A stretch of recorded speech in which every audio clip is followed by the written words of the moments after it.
চাহ বাগিচাৰ সেউজীয়াৰ মাজত লুকাই থকা অসমৰ অন্য এক ঐতিহ্য বৰুৱা চাহেব বাংলো বৰ্তমান নাম হৈছে কাজিৰঙা গল্ফ ৰিজৰ্ট। উজনি অসমৰ ফালে ফুৰিবলৈ আহিলে চাহ বাগিচাৰ মাজত এই হেৰিটেজ বাংলোটোত থকাৰ ফিল এটা লৈ চাব পাৰে। নহ'লে দিনটোৰ বাবে সময় কটাবলৈ নিজৰ ফেমিলি আৰু ফ্ৰেণ্ডছৰ লগতো আহিব পাৰে। কেইদিনমানৰ আগতে আমি তালৈ যাবলৈ ওলাওঁতে অলপ কিছুমান কনফিউজন আছিল, যেনেকৈ ফুড, এণ্ট্ৰি ফিজ এইবোৰ লৈ। তাকে ভাবিলোঁ ভিডিঅ'টোৰ জৰিয়তে আপোনালোককো এইখিনি জনাই দিওঁ। যোৰহাট টাউনৰ পৰা এপ্ৰক্স ডিষ্টেঞ্চ 20 কিলোমিটাৰ মান হ'ব। ৰিজৰ্টখন যিহেতু একদম চাহ বাগানৰ মাজতে আছে, তাত এণ্ট্ৰি কৰাৰ লগে লগে কলনিয়েল ভাইব এটা আহিয়ে যায়। 125 বছৰৰ পুৰণি এই বাংলোটো তেওঁলোকে বহুত ধুনীয়াকৈ মেইনটেইন কৰি ৰাখিছে।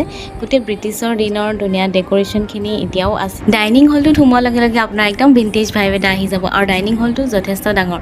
ইয়াত এণ্ট্ৰি ফিজ মাত্ৰ 250 ৰুপিজ, যিটো আপোনালোকে ফুড বিলত এডজাষ্ট কৰিব পাৰিব। উইকেণ্ডত তেওঁলোকৰ বাফেট থাকে, তেতিয়া কিন্তু প্ৰাইচটো বেলেগ হয়। মেনুত লিমিটেড অপশ্যন আছিল যদিও খানা কিন্তু বহুত টেষ্টি আছিল। টাউনৰ ভিৰৰ পৰা দূৰ, নেচাৰৰ মাজত অকণমান ধুনীয়া সময় কটাব বিচাৰে যদি ইয়ালৈ আহিব পাৰে। ফটো তুলিবলৈও ধুনীয়া জেগা আছে। তেনেহ'লে আজিলৈ আহিছোঁ, ফ'ল' কৰিবলৈ নাপাহৰিব।